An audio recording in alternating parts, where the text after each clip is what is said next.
Estimados irmãos, saudações de paz para vocês. Na nossa reflexão de hoje, queridos, eu quero trazer um tema que vai fechar este quadro Refletindo Missões com o missionário Ednei Brito. Próximo vídeo eu vou estar falando para vocês.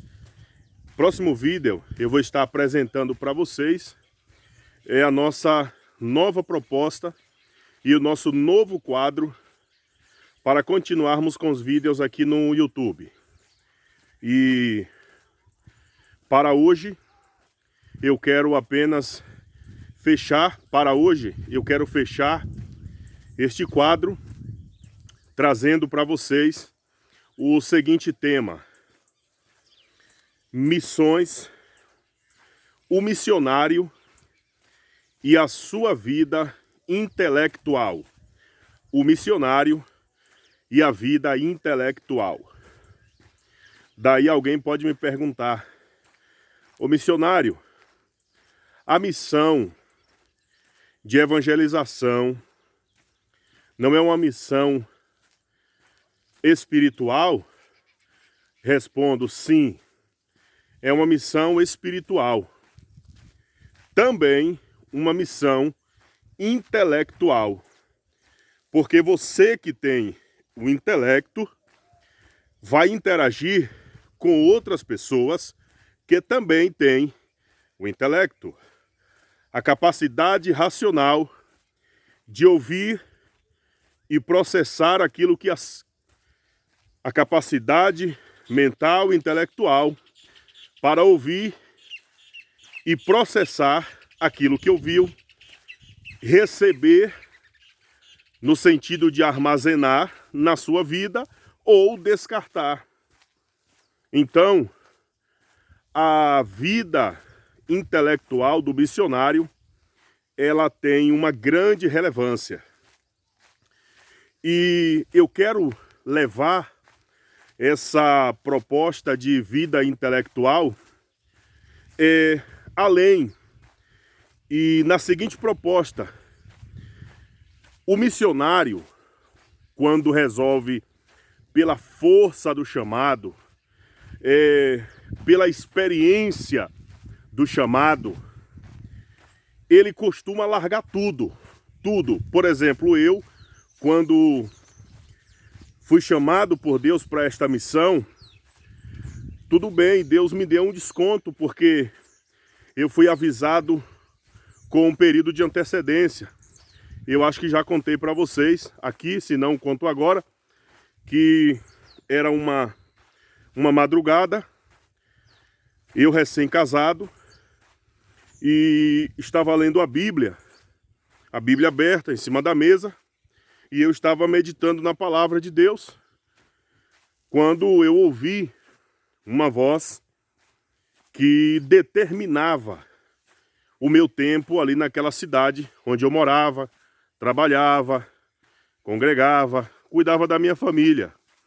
Então, eu ouvi aquela voz que falou comigo: meu servo, conta 3 meses e eu te tirarei desta cidade, te enviarei para uma cidade distante, cuidarei de ti, serei o teu patrão, não te deixarei faltar nada e tu farás a minha obra. Eu ouvi estas palavras, não acrescentei, não diminuí absolutamente uma palavra do que eu ouvi, que eu acabei de falar para vocês aqui agora. Não acrescentei e nem diminuí. Foi exatamente desta forma que eu ouvi, desse jeito. Após ouvir estas palavras, as lágrimas começaram a gotejar sobre a página da minha Bíblia e molhar as páginas da minha Bíblia, e eu senti uma presença maravilhosa de Deus naquele momento, com aquela experiência. Então guardei aquilo em secreto, mas fiquei observando. Trabalhava e a única coisa que eu fiz foi chamar os meus patrões e dizer para eles: olha, o meu tempo com vocês está chegando. Ah, mas você vai sair daqui, vai para um outro lugar? Não sei. Eu disse, eu não vou para um outro lugar a nível de empresa. Eu não vou. Mas o chamado que Deus tem na minha vida já está próximo de ser concretizado. E o meu tempo com vocês aqui está chegando. Eu só fiz avisar para que eles se preparassem de que a qualquer momento eles deveriam colocar um outro funcionário no meu lugar. Isso eu falei. E guardei aquilo comigo. Fui preparando a minha esposa. Na verdade, nosso período de namoro, eu já falava com ela sobre a minha chamada pastoral. Mas o que foi novidade para mim é que aquela chamada, ela seria além daqueles lugares ali ou daquela cidade que eu morava. Então a minha surpresa foi essa, que aquela chamada, ela ultrapassaria algumas fronteiras e eu não sabia dessa parte. Então, no período de namoro, eu apenas falava com a minha esposa, na época minha namorada, minha noiva, que Deus tinha essa chamada ministerial comigo e que a qualquer momento Ele poderia me convocar para que eu pudesse viver a chamada. Mas não tinha na minha mente como seria só reproduzir para ela aquilo que o próprio Deus, através da minha mãe, através de outras pessoas, já havia falado. Através de alguns momentos de oração também, particulares, Deus sustentava no meu coração essa chama ministerial, mas eu não tinha detalhes. Então foi quando eu tive essa experiência, essa manifestação de Deus, que realmente eu vim entender a especificidade daquela vocação, daquela chamada. Então, a partir dali, eu já me preparei os meus patrões, fui preparando a minha esposa, porque estava próximo, Deus havia determinado um tempo para mim. Então eu entendi que aquele tempo era para que eu pudesse ir ajustando as coisas. E assim sendo, queridos, na época que e aí quando chegou os 3 meses, foi certo. O meu pastor me chamou para conversar, terminou um culto, e ele disse que estava preocupado por uma situação que ele não estava conseguindo entender. E então eu pedi para que ele falasse, e ele disse: olha, eu tenho um período orando por 3 casais de missionário para enviar ao campo, mas por incrível que pareça, só vem na minha mente quando eu estou orando você e Cibele, a minha esposa. Ele me disse isso. Só vem na minha mente você e Cibele. Aí eu disse para ele, eu falei: pastor, fique tranquilo, porque isso que está acontecendo com o senhor, eu sei o que é. Aí contei a experiência para ele que eu tive há quase 3 meses. Aí ele disse: louvado seja Deus, estou diante do missionário que vai para o campo.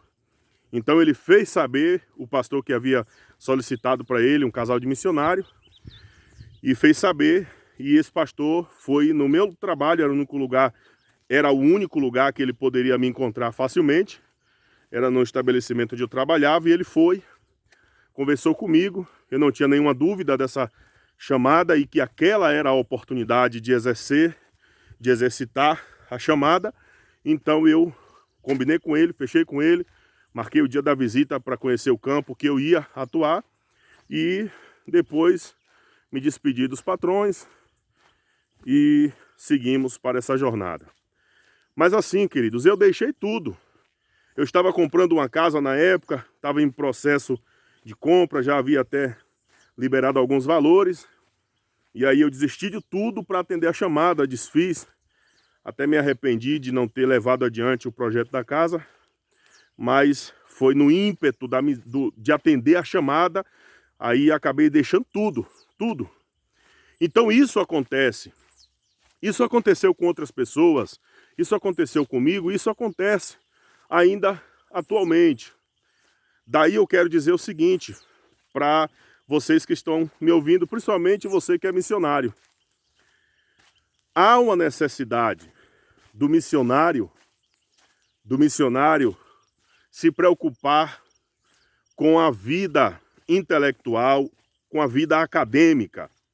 E aqui eu quero ser mais enfático, mais específico.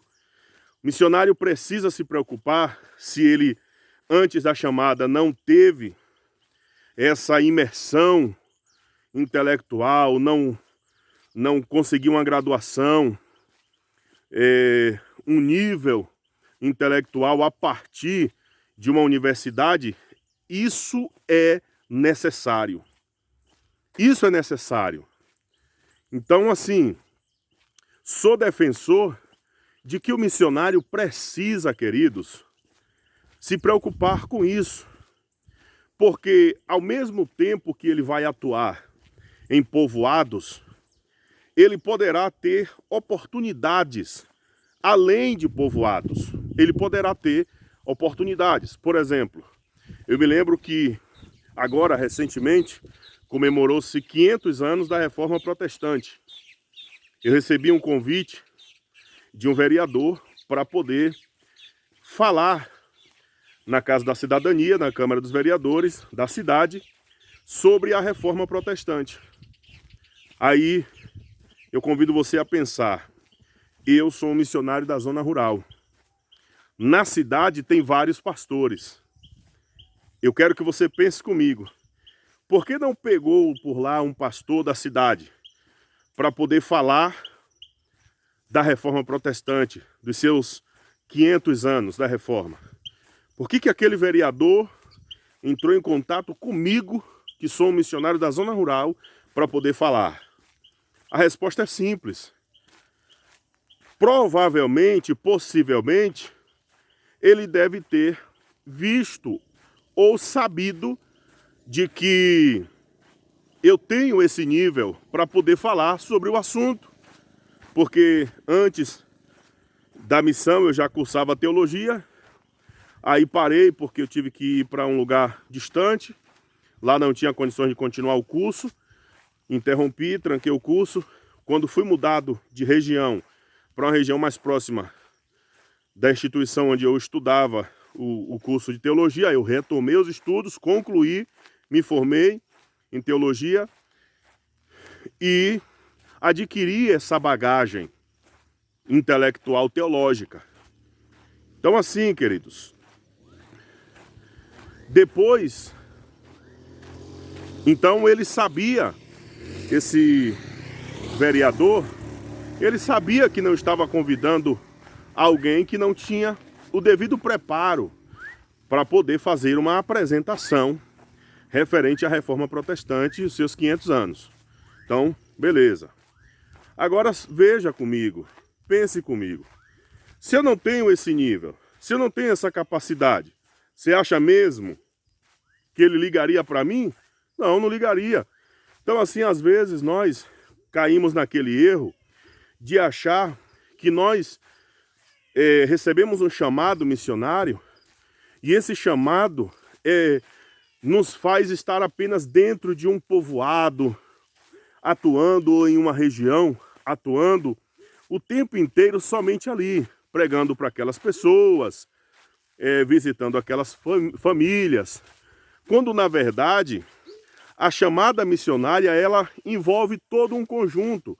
Então todo o saber que o missionário tem vai ser explorado na obra missionária nos seus diversos campos de atuações.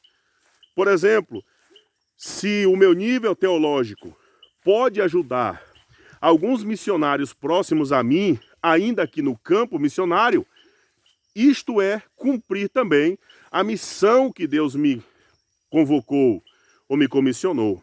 Então, acredito ser de grande relevância que o missionário cuide dessa área, dessa parte. Se ele não tem um nível teológico, que ele tenha, que ele busque. Eu me lembro que quando eu fui para o primeiro campo, que eu tive que trancar, o meu curso de teologia, para não ficar sem estudar, queridos, para não ficar de tudo a tudo parado da jornada intelectual teológica, eu me matriculei em um curso à distância no Rio de Janeiro, o curso teológico, o Seminário Teológico Batista Túlio Barros. Um amigo havia me concedido um formulário desse curso e eu guardei. E lá adiante realmente eu precisei, lembrei, busquei na minha papelada, encontrei, preenchi, mandei pelo correio, eles confirmaram a minha inscrição no curso médio em teologia e eu fiz esse curso à distância. Eles mandavam o módulo pelo correio, eu ia no correio porque não levava até o povoado, retirava, fazia a retirada no correio, levava meu módulo para casa, estudava, respondia a prova, enviava a prova de novo pelo correio, eles mandavam a prova corrigida já dentro do outro módulo e assim eu fiz para não ficar de fora do campo teológico. Então eu me submeti a isso, porque aí é um ditado que alguém diz: quem quer faz, quem não quer inventa desculpa. Então eu me envolvi mesmo quando tudo parecia impossível. Só para vocês terem uma ideia, no lugar que eu estava nem celular funcionava. Eu não tinha telefone residencial, não tinha como ter telefone residencial. Incomunicável praticamente, dependendo de recados. Quando, por exemplo, eu precisava ir atender um convite na sede, levar a igreja para um evento na sede, o recado vinha através de uma irmã da igreja que tinha um telefone fixo, então o pastor ligava para ela, alguém da casa dela vinha me trazer o recado. Entende, queridos? Mas nesse tempo eu não estagnei intelectualmente, teologicamente, eu continuei avançando. Por quê? Porque é necessário que o missionário ele dê importância para esse campo, para essa área, porque isso é indispensável, queridos. É indispensável, é necessário. Então não tem como o missionário negligenciar. Atualmente, tanto eu quanto a minha esposa, nós estamos fazendo o curso superior. Ela está próxima a se formar em pedagogia e eu estou caminhando o 5º semestre de licenciatura em filosofia. Então, assim, porque eu sei que essas graduações, esses níveis intelectuais, eles serão úteis na obra missionária de alguma forma. Eles agregarão valores para o missionário. Aí eu quero também pensar por um outro lado. Se porventura acontecer alguma coisa que aquele missionário tenha que deixar o campo, eu não estou prevendo aqui fracasso na obra missionária, nenhum tipo de tropeço na obra missionária, eu não estou aqui projetando nada de questão assim pessoal, onde eu tenho aqui, não é nada de sair da instituição, sair do campo, não é nada disso. Eu cumpro com a minha vida, com a vida da minha esposa, o chamado que recebi do Senhor. Mas assim, a gente sabe do hoje, mas a gente não sabe do amanhã. Então, por exemplo, licenciatura em filosofia me assegura uma carreira de docente, onde eu posso ensinar, numa faculdade teológica ou não teológica. Então, é necessário que o missionário se preocupe com essa área da sua vida, que ele se preocupe com uma formação intelectual que lhe dê, ao mesmo tempo que uma profissão, também lhe dê capacidade de envolvimento, engajamento em diversas áreas da sociedade, ainda que o campo que ele esteja atuando seja aquele campo específico.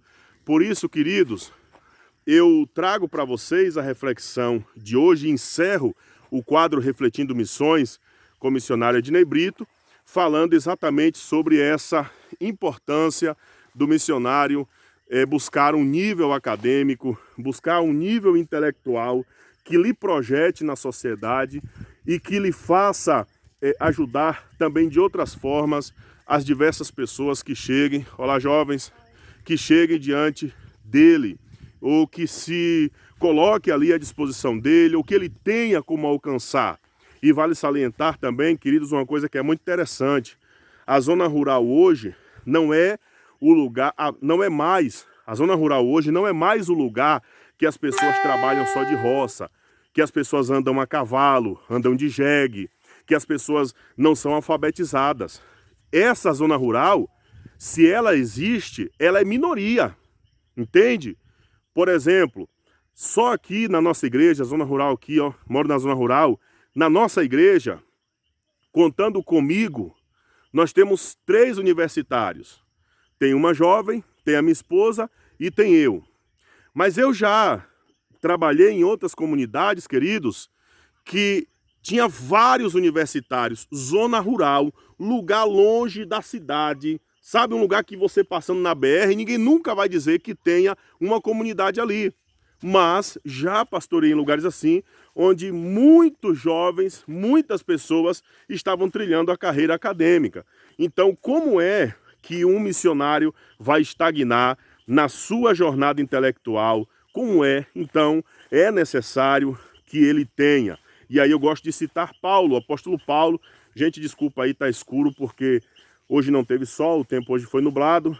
E, na verdade, o sol se pôs, mas a escuridão é justamente porque as nuvens carregadas de chuva deixam aquele clima mais fechado, né? Mas também já estou encerrando minha caminhada por hoje. Então, assim, deixa eu ver se eu tem uma luz ali, mas eu já vou encerrar. Então, queridos, eu encerro este quadro trazendo essa informação muito importante de que o missionário precisa buscar esse recurso que vai lhe ajudar. Por exemplo, o apóstolo Paulo pode-se dizer que era um filósofo, né? Tanto que ele dialogava com as diferentes correntes ideológicas do seu tempo. Ele dialogava facilmente. Por quê?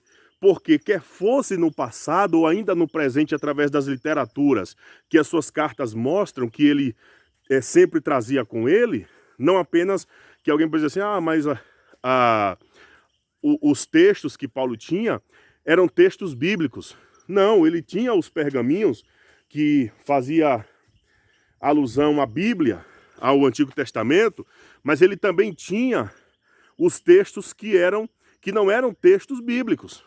Então está explícito nas Escrituras.